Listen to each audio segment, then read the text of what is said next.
queridos hermanos, estamos en esta mañana en un día muy especial.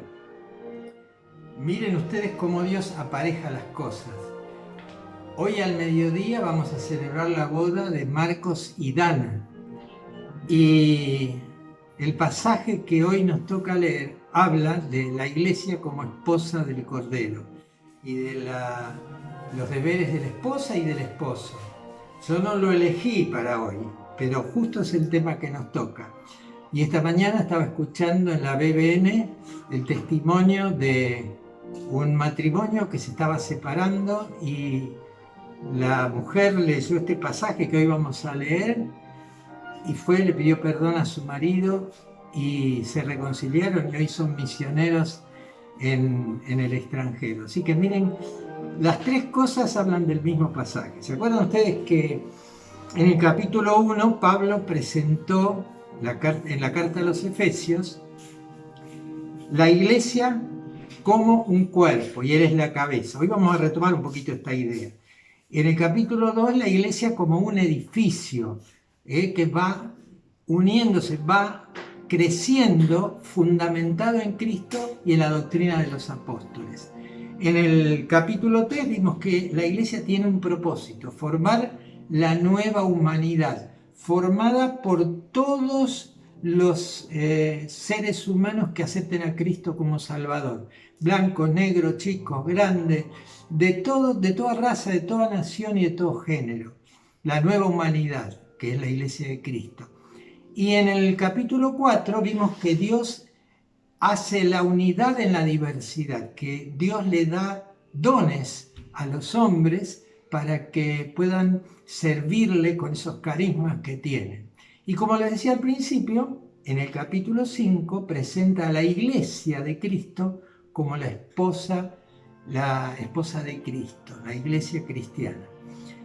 Claro, todo esto es comprensible para el que conoce a Jesucristo como su Salvador. Por eso te digo en esta mañana, si Cristo no es tu Salvador, abrile tu corazón a Jesús y vas a empezar la vida nueva con Jesús. Bueno, vamos a leer el texto. Efesios capítulo 5, versículo 21. Someteos 21 al 33. Someteos unos a otros en el temor de Dios. Las casadas estén sujetas a sus propios maridos como al Señor, porque el marido es cabeza de la mujer, así como Cristo, ¿ven?, es la cabeza de la iglesia, la cual es su cuerpo, y Él es su Salvador. Así que, como la iglesia está sujeta a Cristo, así también las casadas lo estén a sus maridos en todo. Y ahora habla de los esposos. Maridos, amad a vuestras mujeres, así como Cristo amó a la iglesia y se entregó a sí mismo por ella, para santificarla, habiéndola purificado en el lavamiento del agua por la palabra, a fin de presentársela a sí mismo una iglesia gloriosa, que no tuviese ni mancha ni arruga, ni cosa semejante, sino que fuese santa y sin mancha, es decir, apartada del mundo. Así también los maridos deben amar a sus mujeres como a sus mismos cuerpos. El que ama a su mujer, a sí mismo se ama, porque nadie aborreció jamás su propia carne, su propio cuerpo, sino que lo sustenta, lo cuida, como también Cristo cuida a la iglesia. Porque somos miembros de su cuerpo y de su carne y de sus huesos. Por eso dejará el hombre a su padre y a su madre, y se unirá a su mujer, y los dos serán uno. Grande es este misterio, mas yo digo esto respecto de Cristo y de la iglesia. Por lo demás, cada uno de vosotros ame también a su mujer, como a sí mismo la mujer respete a su marido.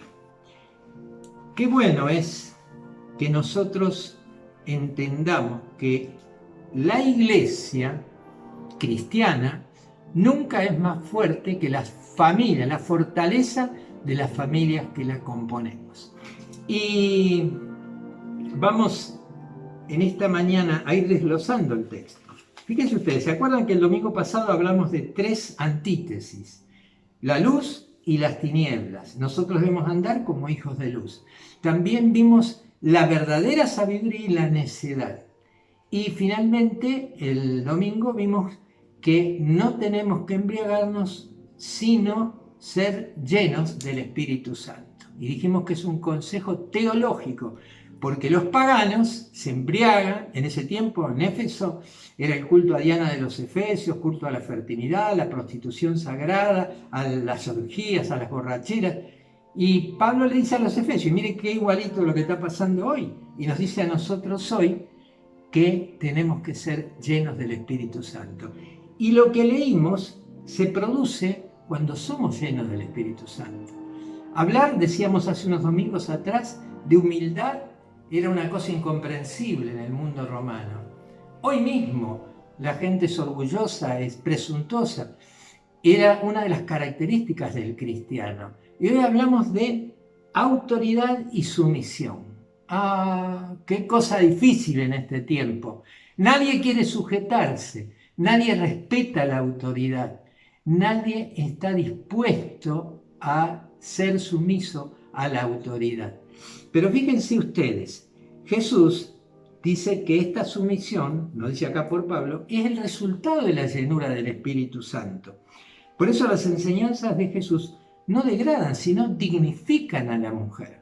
Cuando ustedes ven todas esas farsas que se hacen, todo ese movimiento de feminismo con unas vestimentas que son realmente payasescas, usted se da cuenta que el que le da dignidad a la mujer es el cristianismo. Cuando Pablo escribió esto, la mujer era una cosa en el Imperio Romano, era algo que no tenía ningún valor, era como un mueble de la casa. En cambio, Cristo la hizo ser lo que hoy es. Pero no es por defender los derechos, sino porque Cristo la dignifica.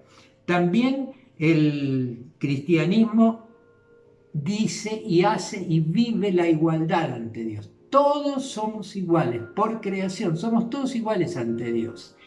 Y también Jesús enseñó que los cristianos formamos esta nueva humanidad, este nuevo pueblo, consolidado en la profunda unidad que tenemos. Ahora es importante darnos cuenta de esto.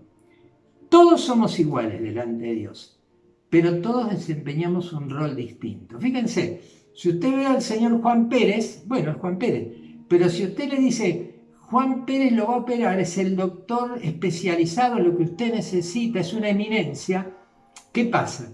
Para el documento es Juan Pérez, pero para el rol que desempeña es el doctor Juan Pérez, que es un especialista. Entonces, hay que diferenciar lo que es rol de lo que es personalidad. Todos somos iguales, todos, pero desempeñamos distintos roles. Cada uno es una persona valiosa delante de Dios, pero cada uno tiene un rol. Padre, hijo, madre, esposo, todos tenemos un rol que desempeñamos en la vida. Por eso hay que diferenciar el rol de la persona. Y esto habla de autoridad. ¿De dónde viene la autoridad?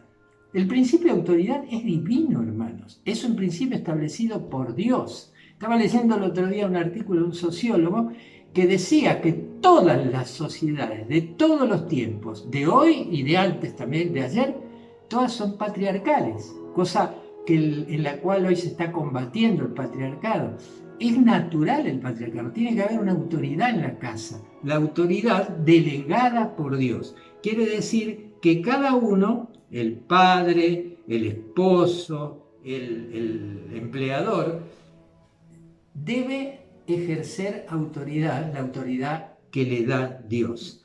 Pero fíjese que en los tres casos habla en el Señor. Someteos unos a otros en el temor de Dios. Ahí está la clave. La clave es la sumisión en amor. Por eso la autoridad no es una tiranía, sino que cada uno es responsable ante Dios de cómo usa la autoridad que Dios le da. Miren si hoy las autoridades comprendieran esto, que lo que están haciendo es usar la autoridad que Dios puso en sus manos. Y en este caso, la autoridad al padre de familia, al esposo. Bueno, en los versículos siguientes, 22 al 26, nos habla de las razones de la sumisión. La mujer, dice, está sujeta a su marido. Pero esto no quiere decir que está prisionera, no, al contrario, es totalmente libre, pero está protegida, cuidada por aquel que es su esposo. La autoridad es por creación. Fíjense, dice acá Pablo en otra carta a los Corintios, en el capítulo 13, dice aquí él, 1 Corintios 11:3, pero quiero que sepáis que Cristo es la cabeza de todo varón, y el varón es la cabeza de la mujer, y Dios es la cabeza de Cristo. Pero en el Señor ni el varón es sin la mujer, ni la mujer sin el varón, porque así como la mujer procede del varón, también el varón nace de una mujer, por supuesto. Es decir, que hay una dependencia, pero ambos proceden de Dios. Es decir, que este deber de la mujer de estar en la autoridad de su esposo es por creación. Primero fue hecho el hombre, después fue hecha la mujer. ¿De qué modo? Salió de la misma naturaleza del hombre y también con un propósito. ¿Qué dijo Dios? Que la creó como ayuda idónea, como complemento del hombre que había creado. El complemento está en el compañerismo. Por eso nosotros sabemos que la autoridad es dada por Dios. El principio de autoridad. Si no hay autoridad, hay caos total. Fíjese usted, cuando encuentran a un policía corrupto, dice, si la policía es así, ¿dónde está la autoridad? Bueno, por eso hay que ejercer la autoridad con responsabilidad. Y también la autoridad viene por la obra de Cristo. Cuando el hombre y la mujer pecaron, allí en Génesis capítulo 3, vemos que el hombre pierde la autonomía, pierde todos los privilegios que tenía allí en el paraíso, pero Cristo vino a restablecer ese privilegio, ese lugar de privilegio con el que el hombre fue creado. Por eso la sumisión es a partir de Cristo. Por eso pone el ejemplo del cuerpo.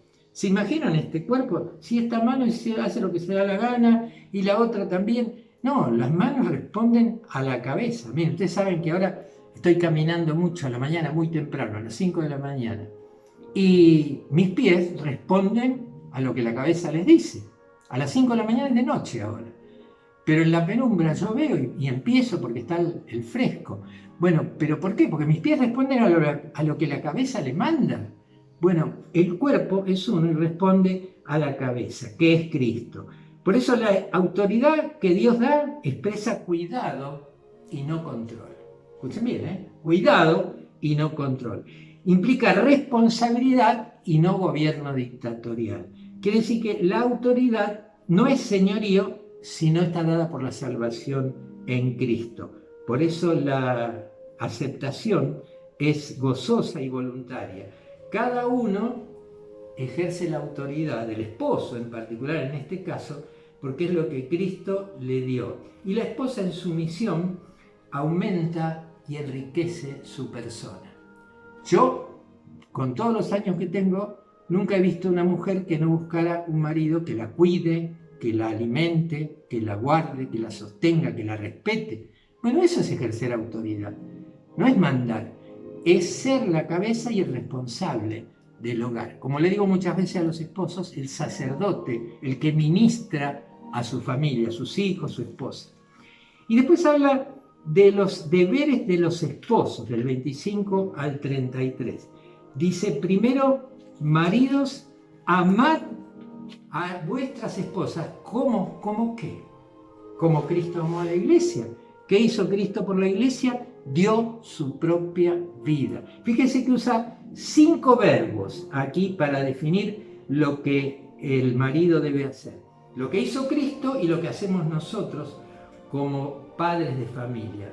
5 verbos. La amó, se entregó por ella, la santificó, la purificó y se la presentó a sí mismo sin mancha. Miren todo lo que Dios nos dice a los jefes del hogar, a los que tenemos esta responsabilidad. Por eso el esposo debe amar como Cristo. Miren qué importante que es el matrimonio, el hogar, la familia, que en este tiempo se quiere desvalorizar.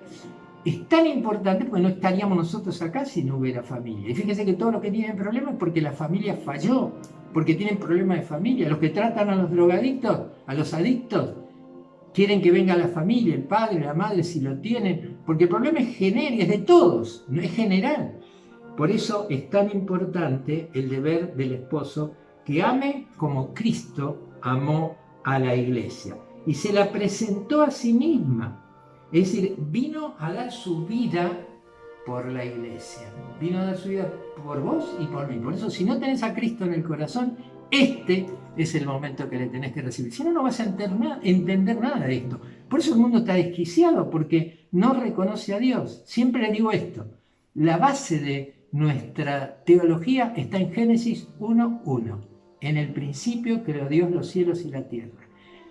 Cuando uno tiene este principio de vida, todo lo demás se acomoda en el lugar correcto. Por eso, hermanos, debemos estar dispuestos, como Cristo para salvar a su iglesia dio su vida, también nosotros debemos estar dispuestos aún a dar nuestra vida por nuestras esposas. Y también el Señor dice que trabaja para santificarla, para hermosearla. Por eso nosotros también estamos para dignificar a nuestra esposa. Somos la autoridad para cuidarla, para respetarla, porque el que ama a su mujer, dice aquí Pablo, a sí mismo se ama. El primer ejemplo era como Cristo amó a la iglesia. Y ahora habla de uno mismo. Nadie se va conscientemente a lastimar o a no cuidar o a no alimentarse. Lo normal es que cuidemos nuestro cuerpo. Bueno, dice que la amemos como a nuestro mismo cuerpo, como a sí mismo se ama. Y la fusión de estas dos analogías está en los últimos versículos que leímos. Dice, porque somos miembros de su cuerpo y de su carne y de sus huesos. Por eso dejará el hombre a su padre y a su madre y se unirá a su mujer y los dos serán uno. Ya no son dos, sino uno. Miren, hoy en la ceremonia de casamiento no voy a leer este pasaje porque ya lo están escuchando aquí, seguramente antes de ir a la ceremonia. Pero sí, seguro que les voy a decir que ya no son más dos, sino que forman una nueva persona. Por eso dice, no son ya más dos, dejará a su padre y su madre y se unirá a su mujer y serán uno. Y dice, grande es este misterio, mas yo digo esto respecto de Cristo y de la iglesia. Por lo demás, cada uno de vosotros ame a su mujer como a sí mismo y la esposa respete a su marido. Hermanos queridos, esto es fundamental. Sumisión en amor, en respeto, dejar que Cristo sea el centro, que esté en el centro del hogar. Como les dije a los chicos que se casan hoy, cuando salieron del civil, ya no son dos, son uno. Pero en esa unidad debe estar Cristo, debe estar Él presente. Hermanos queridos, son lecciones de vida. Las familias que aprenden estos principios de ética cristiana son familias felices que crían hijos sanos, espiritualmente, físicamente, en todos los órdenes. ¿Por qué? Porque ponen a Cristo como el centro de su vida. Si no tenés a Cristo, abrile tu corazón en esta mañana, entonces vas a entender esto. Miren, el pastor MacArthur es pastor de la iglesia de la Comunidad de la Gracia, una de las iglesias más grandes de Estados Unidos. Aparte es un gran escritor bíblico que tiene unos comentarios bíblicos hermosos.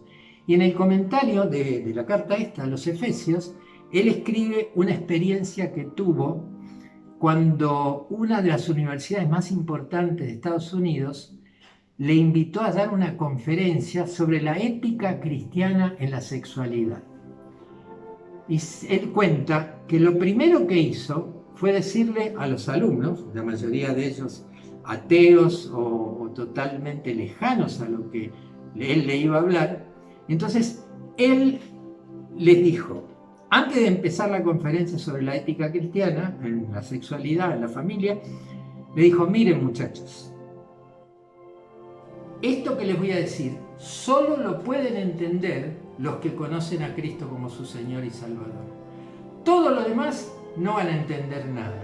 Yo no les voy a hablar otra cosa que no sea lo que Jesús nos enseñó. Así que la única forma de que ustedes entiendan lo que les voy a decir es que ustedes conozcan a Jesucristo como su Salvador personal y su Señor, y que sea el que gobierne su ética. Dice que se hizo un silencio en el auditorio que se oía hasta volar un mosquito. Y de pronto se levantó un alumno, se puso de pie. Y el pastor dijo, ¿qué me va a preguntar este muchacho? Y le dijo, pastor, si usted dice que todo lo que va a decir solamente lo podemos entender los que conocemos a Cristo como Salvador, por favor, enséñenos cómo conocer a Cristo. Así lo podemos entender.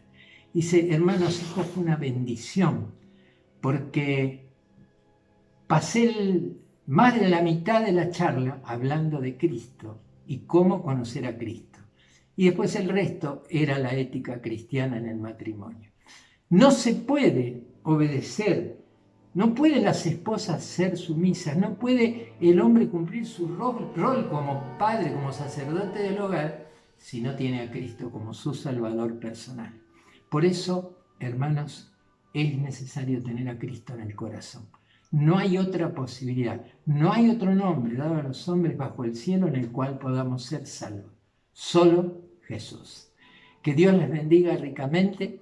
Les quiero recordar, hermanos, que esta tarde a las 7 de la tarde tenemos la reunión presencial donde vamos a estar en la puerta del templo, en la plaza que está delante del templo, al aire libre, así que si es al aire libre no hay ninguna limitación. Si es en el templo tenemos que tomar la temperatura, guardar todo el protocolo.